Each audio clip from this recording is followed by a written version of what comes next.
जय हिंद। देखिए अभी समझते हैं हम लोग ग्वादर में क्या इशू चल रहा है, और ग्वादर बंदरगाह जो पाकिस्तान का था ही नहीं, अचानक से कैसे वो पाकिस्तान को मिल जाता है। और जो पाकिस्तान कश्मीर है वो हमारा था, उसका आधा हिस्सा कैसे पाकिस्तान को मिल जाता है। तो देखिए जब देश आज़ाद हुआ तो हमारे ऊपर कई देशों ने कब्जा किया हुआ था। तो उसी क्रम में यहाँ पर गोवा हम लोग को नहीं मिला। गोवा पे पुर्तगालियों का कब्जा था, गोवा हम लोग को मिला 1961 में। उसी तरह पांडिचेरी पर हम लोग को मिला ही नहीं। आज़ादी के टाइम पे पांडिचेरी पे भारत का झंडा नहीं लहरा था। 1954 में फ्रांसीसियों ने हमें यहाँ से आज़ाद करके गए।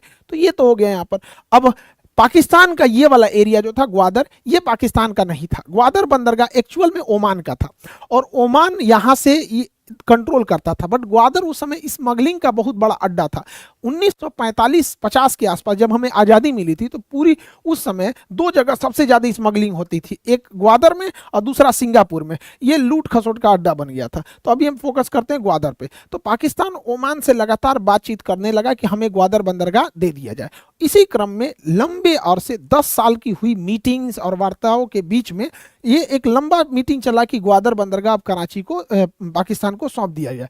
उस समय पाकिस्तान के प्रधानमंत्री फिरोज खान नून थे, और ओमान के सुल्तान जो थे उस समय आला हजरत सईद बिन कासिम थे। इन्होंने पाकिस्तान को यह ग्वादर पोर्ट दे दिया यहाँ पर कि भैया तुम रखो। $5 मिलियन में, $5 मिलियन में पाकिस्तान को पोर्ट दे दिया गया 1958 में। इस प्रकार ग्वादर जो है पाकिस्तान का अंग बन गया।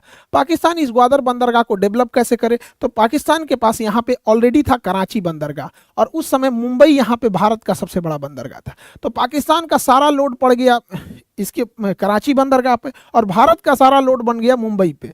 तो भारत ने मुंबई के जस्ट सट के जवाहरलाल नेहरू बंदरगाह बनाया। दोनों सट के आमने सामने है सब, दोनों यहाँ पे थोड़ी दूर के डिस्टेंस पे है सब यहाँ पे।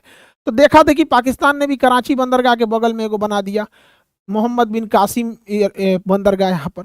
इसके बाद पाकिस्तान को लगा कि नहीं, हमें अब डेवलप करना चाहिए ग्वादर बंदरगाह को। तो ये ग्वादर बंदरगाह को डेवलप करने के लिए कराची सिंगापुर से समझौता किया, और सिंगापुर ने इस पे लीज लिया कि हम इसे डेवलप करेंगे। लेकिन सिंगापुर 3-4 साल तक कोई डेवलपमेंट यहाँ किया ही नहीं। तो सिंगापुर के ऊपर फाइन भी लगाया गया यहाँ पर, और फाइनली सिंगापुर से इस डील को कैंसिल करके चाइना को इस डील में बुलाया गया। चाइना ने देखा कि यहाँ पर भारत को घेरने का भी काम किया जा सकता है, इसलिए चाइना ने पाकिस्तान को कहा कि चाइना पाकिस्तान इकोनॉमिक कॉरिडोर बनाते हैं, कि हम यहाँ केवल बंदरगाह नहीं बनाएंगे बल्कि यहाँ से एक सड़क भी ले जाएंगे अपने देश में। अब ये सड़क पीओके होके जा रहा था, जो हरि सिंह के समय ही पाकिस्तान ने कब्जा कर लिया था ये एरिया में। भारत ने विरोध भी जताया, लेकिन चाइना इस ओर से ले गया। इसके अलावा चाइना ने कहा कि ये सड़क इतनी लंबी रहेगी, बहुत अच्छी, और इसी के अगल बगल में कोई भी चीज़ का डेवलपमेंट होगा, बिजली घर वगैरह, वो भी डेवलप करेंगे। तो सीपीईसी में सड़क शामिल है, बंदरगाह शामिल है, और उसमें उसके अलावे बड़ी बड़ी उद्योग शामिल है। इसी रास्ते के बीच में कोल फील्ड शामिल है, बिजली घर प्रस्तावित है। सीपीईसी सड़क के पास आसपास के एरिया में डेवलप करने के लिए दो बड़े बड़े विंड टरबाइन लगाए गए हैं। लगभग 11 मेगा प्रोजेक्ट लगाया गया है, जिसमें सोलर प्लांट के द्वारा बिजली बनाई जाएगा। तो कभी भी सीपीईसी को ये नहीं सोच लीजिएगा लोग कि केवल वो बंदरगाह और सड़क है। दुनिया में चाइना सबसे ज़्यादा कोयला उत्पादन में भी है, और ये सोलर पैनल के मामले में भी है। इसके अलावा चाइना इसी प्रोजेक्ट के तहत, सीपीईसी के तहत, पाकिस्तान में बहुत हैवी पैसा इन्वेस्टमेंट करके वहाँ बड़े बड़े बांध बना रहा है, जिससे कि पाकिस्तान को बिजली सप्लाई हो सके और बाढ़ पे भी नियंत्रण किया जा सके। हालांकि इसमें बहुत पैसे खर्च होते हैं। हम लोग एक छोटा सा घर बनाते हैं तो सोच रहा है इतना पैसा खर्चा हो जाता है, सोचिए इतना बनाने में अरबों खरबों लग जाते हैं। और इसी तरह से चाइना की जाल में पाकिस्तान फंसते जा रहा था।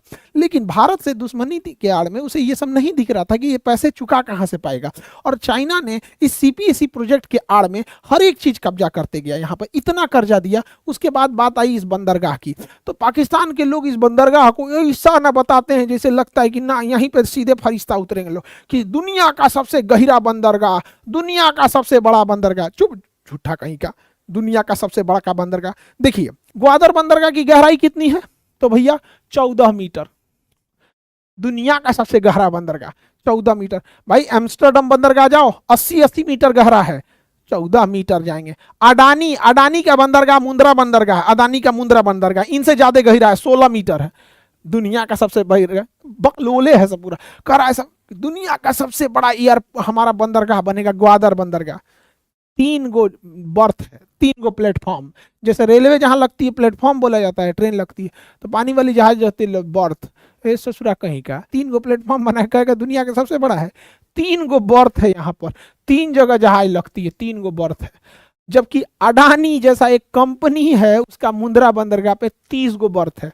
तो अडानी कभी चिल्लाइबे नहीं करता है कि हमारा सबसे बड़का, ये बिना मतलब खुश हो जाते हैं सब। अभी 1947 में जी रहा है सब पाकिस्तान वाला।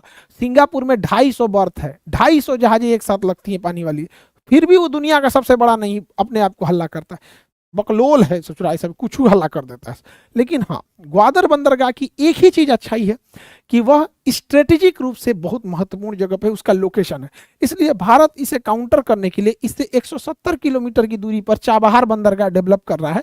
और यहाँ से जाहेदान तक रेलवे लाइन से हम लोग कंधार काबुल तक भले पहुंच सकते हैं, इसी के पैरेलल जा सकते हैं। हालांकि वहाँ पे भी देख रहे हैं तो अफगानिस्तान में तालिबान आ गया तो प्रोसेस थोड़ा डिले हो गया। तो ये हो गया आपका ग्वादर बंदरगाह।